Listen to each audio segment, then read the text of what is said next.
I hope that you enjoyed your salah. And then consequently, I hope that you have also enjoyed within the framework of your also spiritual origin, your lunch. Allah subhanahu wa ta'ala make it the food that is helpful to our spirit, not the opposite.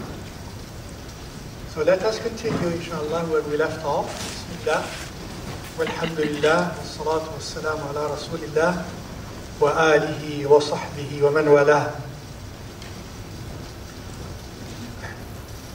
As we were learning, elaborated on the value of sabr, of patience and perseverance in patience,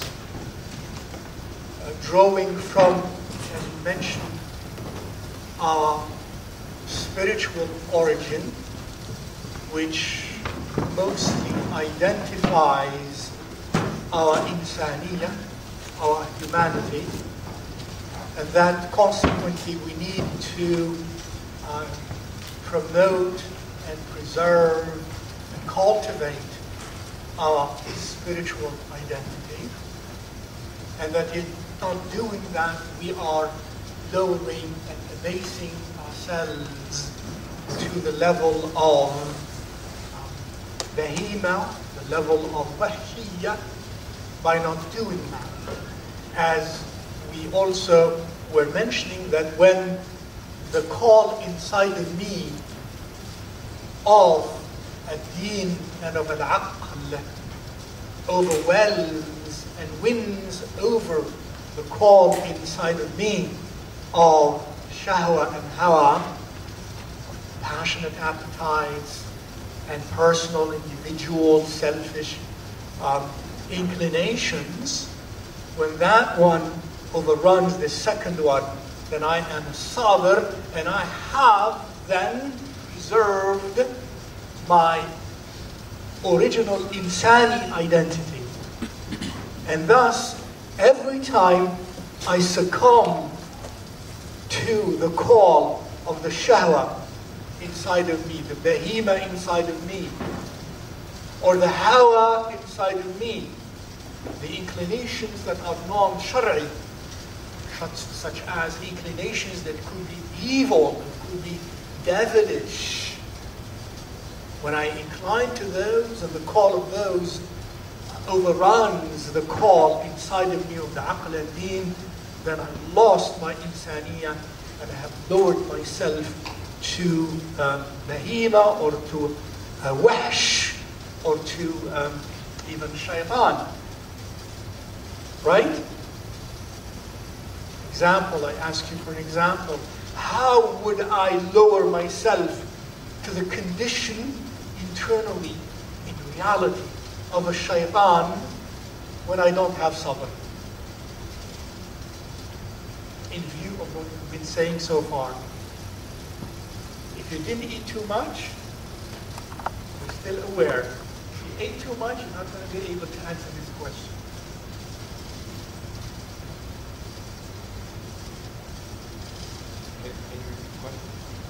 Yes, I would. How would lack of sabr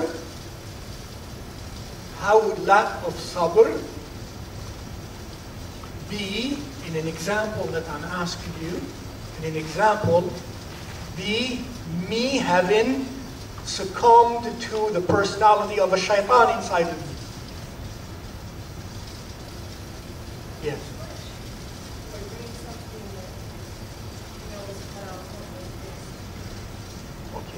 You started. I want to be more specific because eating too much is not necessarily a shaitanic trait. What is that? How is that? Yes? Gluttony. Gluttony. Okay? But that's a good start. Someone can find a different example. Shaitani. That would be more of a bahimi. That would be more of a bahimi. You know what I mean by bahimi? Bahima is a cattle. You know, if I succumb too much to the desire in me of eating and overeating, that's more like a cow or a llama or a goat or a pig or... so I didn't have sabr, so I lowered myself to a bahima. Sometimes I don't have sabr, I have lowered myself to a shaytan. Worse. So I seek an example for that.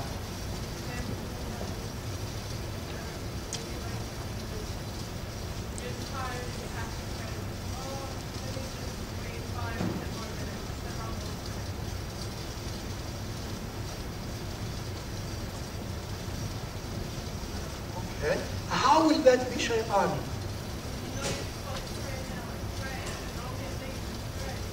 Good.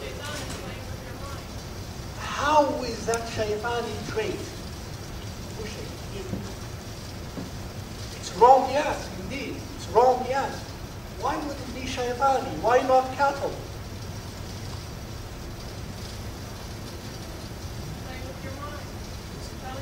I agree with you, but I want you to be even more precise and clearer about that. Even, yes. Yes, yes. Forget about that he did that to me. I don't know whether he did that to me. Maybe I did that to myself. Shaitan had nothing to do with that. That could be very possible. Forget about who did that to me. But I did that. Why would that be shaitani characteristic? In other words, the question is, what would be shaitan like? Such that in this case, failing in sabr, I have been like shaitan. Did it help? Yes.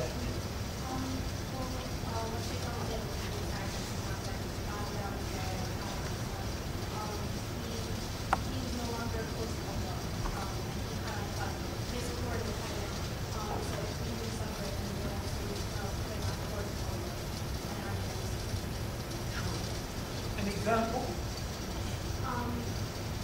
That is shaitan like.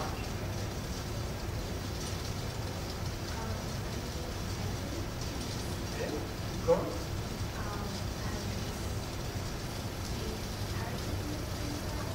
Was shaitan arrogant? Was shaitan arrogant? He was arrogant. That's a shaitani trait. That's an example of shaitani trait. Shaitani characteristics. So if I or you, in a situation, instead of showing humility, I show arrogance, and I can't hold myself from showing off, from being arrogant, then I have acted like a shaitan. So in this example of lacking sabr to being humble and showing humility, instead I showed arrogance vis-a-vis someone else in a specific situation, then I have been like shaitan. Why shaitani? Because shaitan is par excellence an arrogant, deluded one. Allah tells us in the Quran. It's not only shaitan said to me. What did he do that made him that shaitan?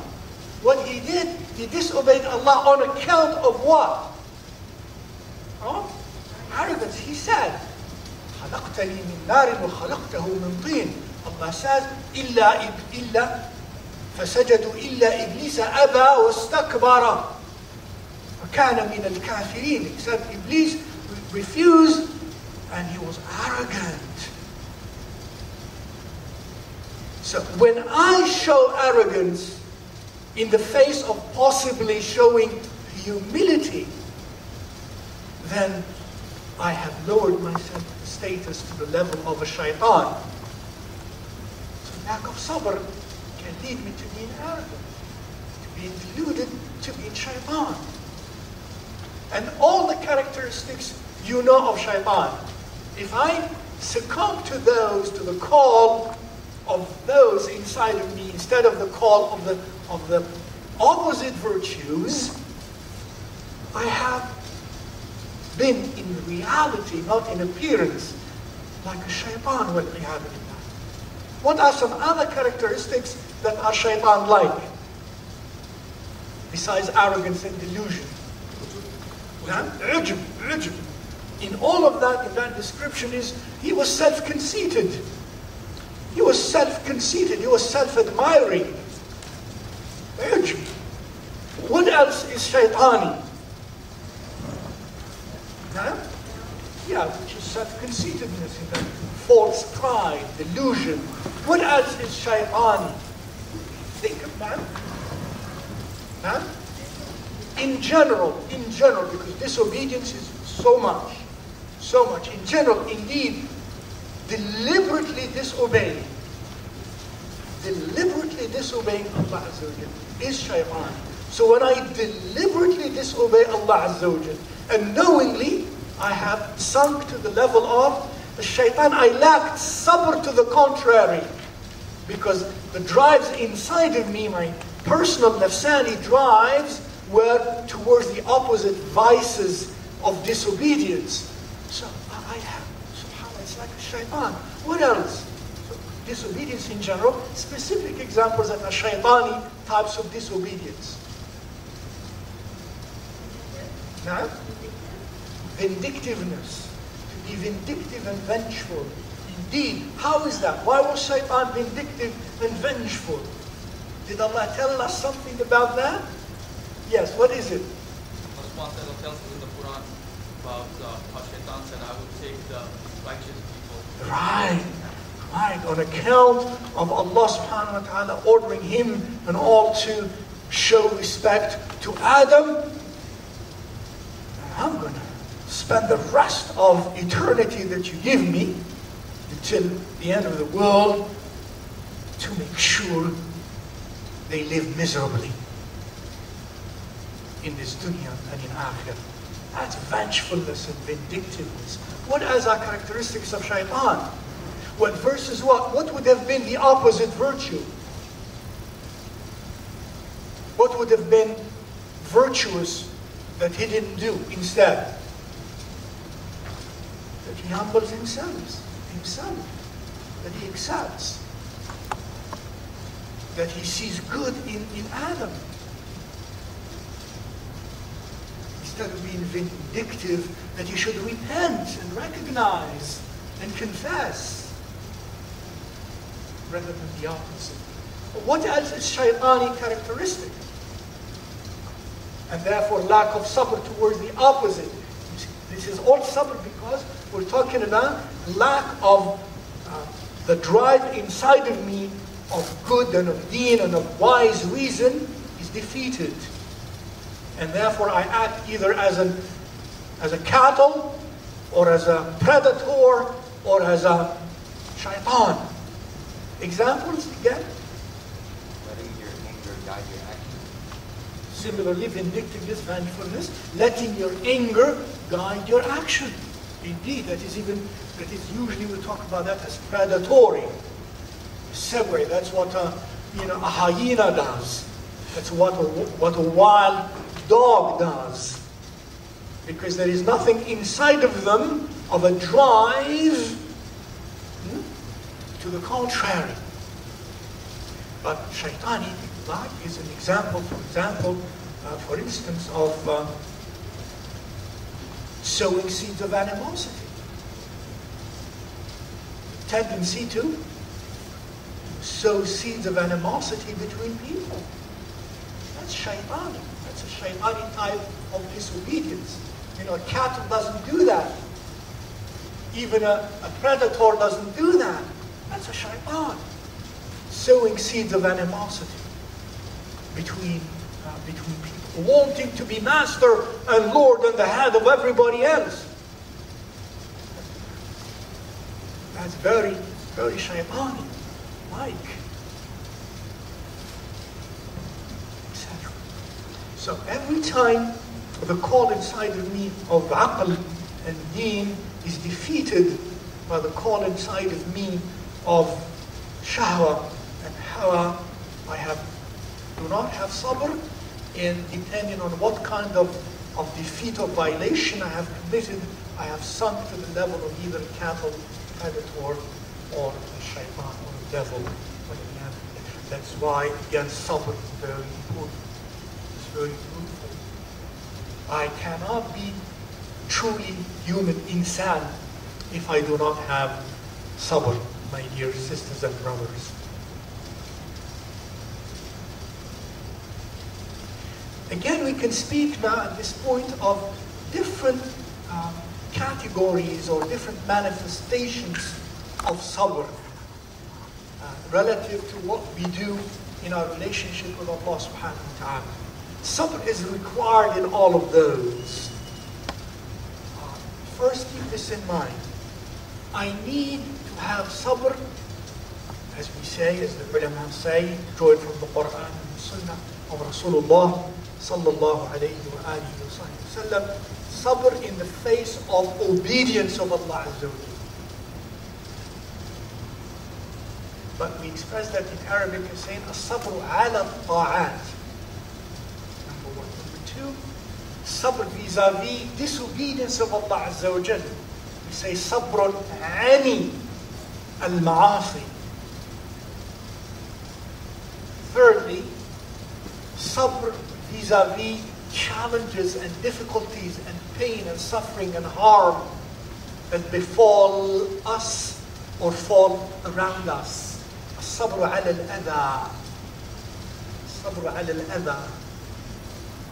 And then, as a consequence of that, I'm going to add الصبر, part of that أذى. I'm say a few words about it. الصبر عند الاختلاف. Sabr, patience, in the presence of disagreements. And I shall say a few words about that. First, one by one. As-sabru ala ta'at. You see that? Sabr in the face, vis-a-vis, obeying Allah Azza wa Jalla.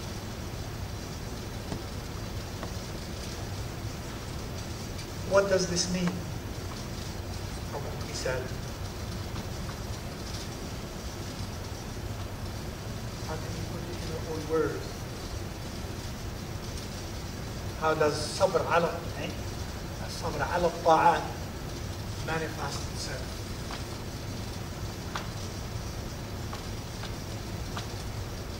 Saying we need sabr to obey Allah Azza wa Jalla. Yes.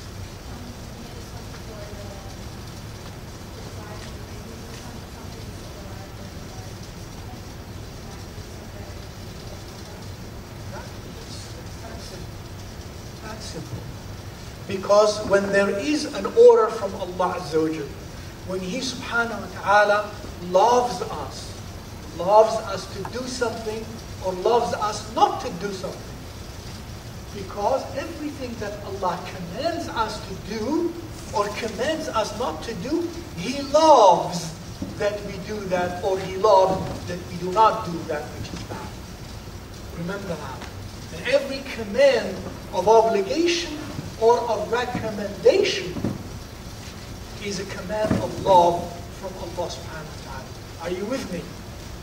Every command in which He says subhanahu wa ta'ala it is obligatory to do something, or it is recommended to do something that He loves. So every time there is such a command, and sometimes the nafs, but guess what? Is not inclined towards that. Because the way we were brought up, because the way we know so far, because the way we have been training and disciplining ourselves in such a way so far, because of ignorance, because of the intensity of the appetites and drives inside of us, because of the strength of the intellectual lead inside of us towards something, we cannot resist it. And that is that. So there is a struggle inside. Isn't it true? So we need sabr ala ta'at. We need to show sabr that the drive and the call of obeying Allah, of doing what He loves, should overrun the call of disobeying Allah Azza wa Jalla and thus falling into doing that which He despises subhanahu wa ta'ala. And we need sabr. You need sabr to wake up for Fajr regularly. Don't you? Don't you? Sisters? Don't you, brothers? In the masjid especially? To do that regularly, sabr, until gradually it is easier and easier, and it is delightful and pleasing, subhanallah, and easy. So it requires sabr to obey Allah. To give zakah, to give charity, does it require sabr? Does it require sabr? Yes. Especially the richer you are, the more sabr it requires to be charitable. Isn't it true? Just don't pray to be rich. You will be tested.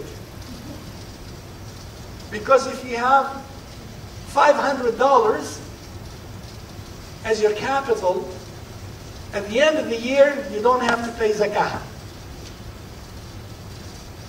If you have $1,000 at the end of the year as a capital and saving, you have to pay zakah.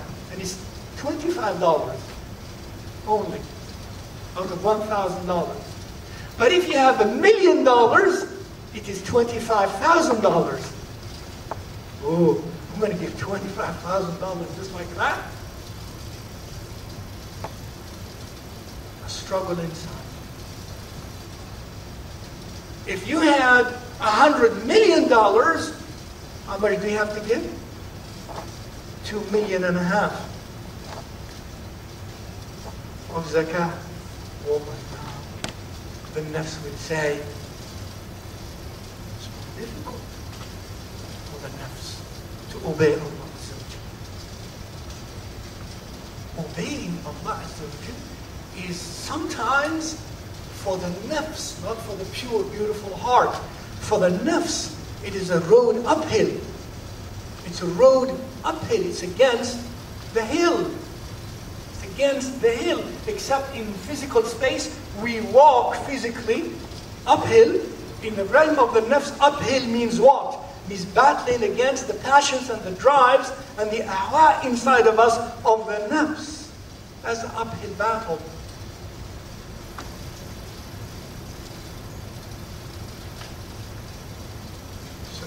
Sabr. If you were given an alternative between in going from point A to B, between climbing a mountain and a hill or going down, which one would you choose? Right, just going down. Why? Because it is easy. But subhanAllah, in nature, please allow me, in nature even, going uphill is better, should be better than going downhill. In the realm of the physical, in the realm of Physics 101. Who can tell me why? Physics 101. Yeah. Because after going uphill, there's going to come a point where you just go downhill. If you go uphill, at one point you have to go downhill. So in other words, expectation. You're expecting something easier. That's not bad. That's good. But that's not Physics 101. Yes? You gain potential energy. Yes. See, when you go uphill, what does physics teach us? Physics, laws of Allah Azza wa Jal that we discovered. Right? Going uphill, what does it teach us about potential energy? What does it teach us about potential energy? It increases. The potential energy increases. And when we go downhill, what happens to potential energy? It decreases. We lose potential energy. SubhanAllah. What is potential energy? Potential energy is the energy hidden, that is subtle, that we're going to use later to walk straight. SubhanAllah. Well, that's physically speaking. When we go uphill, we gain potential energy. When we go downhill, we lose potential energy. When we walk uphill is where sabr comes in. So listen to this. In the realm of your nafs, going uphill means what? Means what? resisting the nafs.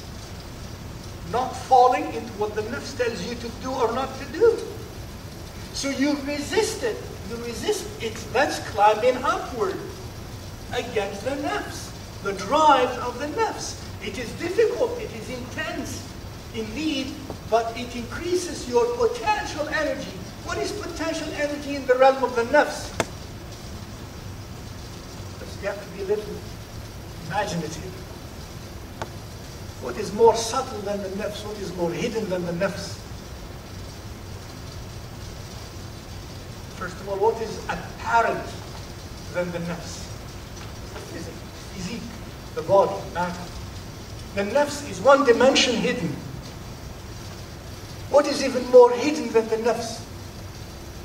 And spiritually higher than ruh, or before even that, the qalb. The qalb, not the physical qalb. The spiritual meaning of qalb. That means when we go uphill against the nafs, we gain qalb energy. We gain the qalb energy. And it is the qalb energy that you and I and every human being needs to do good. And to love salah, and to be in salah, and to be in dhikr, and to be in dua of Allah Azza wa Jal, and to be patient, and to be calm, and to be quiet, and to be generous, and to be kind, and to be magnanimous, and to be forgiving, and to love Allah Azza wa Jal, and to want to be angelic.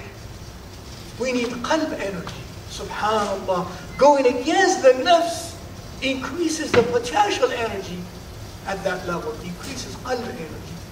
But going with the nafs downhill, we lose qalb energy. That's why the more we obey the nafs, are you with me? The more we go downhill, the more we obey the nafs in our drives, guess what? The more deeper we sink, and when you sink deeper, is it easier to climb up? It's more difficult. That means the deeper we sink, the more we obey the nafs, the more difficult it is going to be for us to do good and to obey Allah Azza wa Jal. That's why sometimes even when we know something is right, but we are unable to do it. We just don't have that energy. We don't have, we say, that himmah. We don't have that resolve.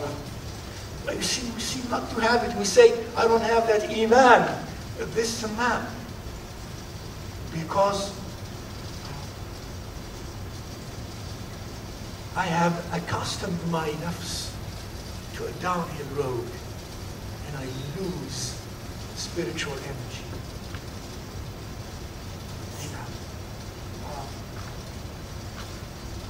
Sabr ala ta'at, in the face of obeying Allah Azza wa Jal. And sabr is beautiful even when we look at it from this physics or mathematical perspective. Number two, sabr anil ma'asi, again, which is clear and as a consequence of the previous one. Sabr anil ma'asi, to show patience away and against disobeying Allah Azza wa Jal. Because in many instances, disobeying Allah Azza wa Jal is made very easy to us inside because of our nafs being so inflated. And we are such a big nafs, such a big ego, and such a big carnal person, baby person, that the drives inside of us that are shahawani are very strong. So we need sabr against that. Sabr against that. We need to struggle to the opposite, climb uphill. Keep that away. Keep that away. The way I use my eyes, the way I use my ears, the way I use my touch, my hands, my power, my knowledge, my money, my resources. I could use that in ways that are negative, that are disobedience to Allah subhanahu wa ta'ala. I need sabr against that. Keep that in mind. It helps. And also, I'm sure if I asked you examples about where you need sabr in the face of disobedience to Allah Azza wa Jal, you will find many those examples. In your lives, each one of you and each one of us. And thus, to learn to be patient. To learn to obey Allah subhanahu wa ta'ala. And as I said earlier, I want to remind you again, and myself, everybody needs patience. Those who are patient in indulging their base desires, does it make sense to you? How can you be patient in indulging base desires? Yes. None? No. On the contrary, I mean some people practice patience in achieving low desires. Yes. Or what students? College students. Drink. Yeah.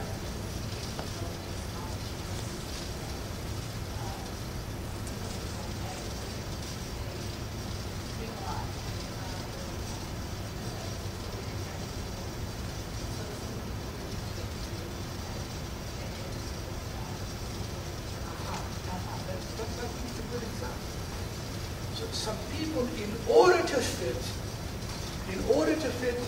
in due to some social pressures and peer pressures and so on, they don't like to drink.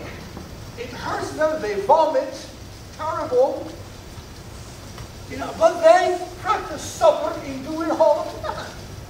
In drinking, though it is despicable, it's disgusting. And they feel that, but they continue to do that to achieve something like fitting. See, sabr to indulge the low desires.